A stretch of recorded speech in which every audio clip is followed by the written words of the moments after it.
10 సంవత్సరాల అరాచక పాలన అంతమొందించి కాంగ్రెస్ పార్టీ ఆధ్వర్యంలో రేవంత్ రెడ్డి గారి నాయకత్వంలో తెలంగాణ రాష్ట్రంలో నిజమైన ప్రజాస్వామ్య వ్యవస్థలో ఒక ప్రజాపాలన ప్రారంభమైంది. ఈ ప్రజాపాలనకి మొదటి సంవత్సరం ముగింపు సందర్భంగా రెండో సంవత్సరం ప్రవేశపెడుతూ ఈరోజు కూకుట్పల్లి నియోజకవర్గంలో కూకుట్పల్లి నియోజకవర్గ ఇన్ఛార్జ్ భరత్ గారి నాయకత్వంలో కాంగ్రెస్ పార్టీ శ్రేణులందరూ కూడా కూకుట్పల్లి నడిబొట్టు వై జంక్షన్లో పెద్ద ఎత్తున సంబరాలు చేసుకుంటున్నాం. ముఖ్యంగా ఈ రాష్ట్ర ప్రజలకి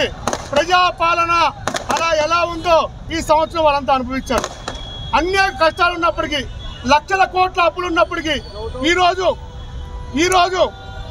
అనేక అభివృద్ధి కార్యక్రమాలు, అనేక సంక్షేమ కార్యక్రమాలు, మరొక పక్క విద్యా వ్యవస్థ, మరొక పక్క క్రీడా వ్యవస్థ, మరొక పక్క మహిళలు, మరొక పక్క రైతులు, అన్ని వర్గాల ప్రజలు మెప్పిస్తూ అన్ని వర్గాల ప్రజలకు అందుబాటులో ఉంటూ అనేక సంక్షేమ కార్యక్రమాలు చేపడుతూ ఈరోజు 10,000 కోట్ల రూపాయలతో హైదరాబాద్ నగరాభివృద్ధికి ముఖ్యమంత్రి గారు ఈరోజు మార్నింగ్ శంకుస్థాపన చేశారు. ఏ రాష్ట్రంలో కూడా లేనటువంటిది, ఏ రాష్ట్రంలో కూడా ఈ భారతదేశ చరిత్రలో మొట్టమొదటిసారిగా 50,000 పైచులకు ఉద్యోగాలు ఇచ్చిన ఘనత కాంగ్రెస్ పార్టీకి. ఏ రాష్ట్రంలో లేనటువంటిది మొట్టమొదటిసారిగా రైతులకి 21,000 కోట్ల రూపాయలు 24 లక్షల కుటుంబాలకి లబ్ధి చేకూరే విధంగా భారతదేశ చరిత్రలోనే స్వాతంత్రం తర్వాత ఏ రోజు కూడా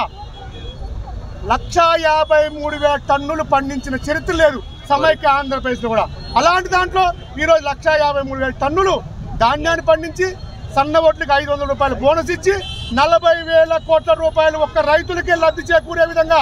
40,000 కోట్ల రూపాయలు రైతులు పండించిన పంటకి వచ్చిన ధర. అంటే ఈరోజు కేసీఆర్ అన్ని వ్యవస్థలు చిన్నాభిన్నం చేసిన, ఈ రాష్ట్రాన్ని అప్పులు పాలు చేసిన, ఈ రాష్ట్రాన్ని పరిపాలన వ్యవస్థ భ్రష్టు పట్టించిన